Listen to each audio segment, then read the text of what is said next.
ក្នុងការជំរុញឲ្យការប្រើប្រាស់ digital ក្នុងធុរកិច្ចអភិបាលរដ្ឋបាលគ្រប់រាជធានីខេត្តទាំងអស់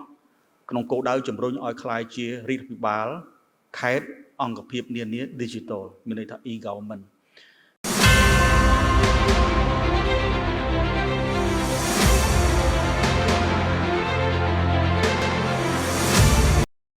ការទទួលយកក្នុងការផ្លាស់ប្ដូរ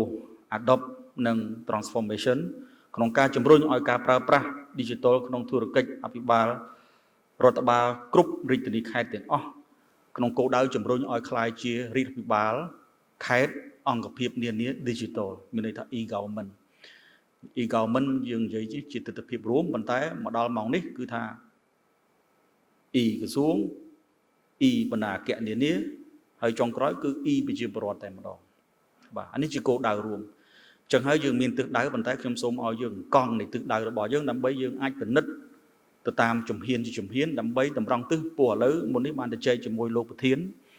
អង្គការ UNDP មុននេះបន្តិច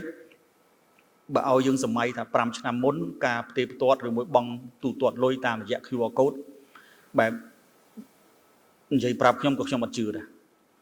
ប៉ុន្តែឥឡូវមកដល់ម៉ោងនេះយើងឃើញថាភាគច្រើននៅទីប្រជុំជនការទូទាត់លុយគឺចាប់ផ្ដើមទៅម្ដងបន្តិចការប្រើប្រាស់ប្រព័ន្ធបច្ចេកវិទ្យាក្នុងការទូទាត់លុយ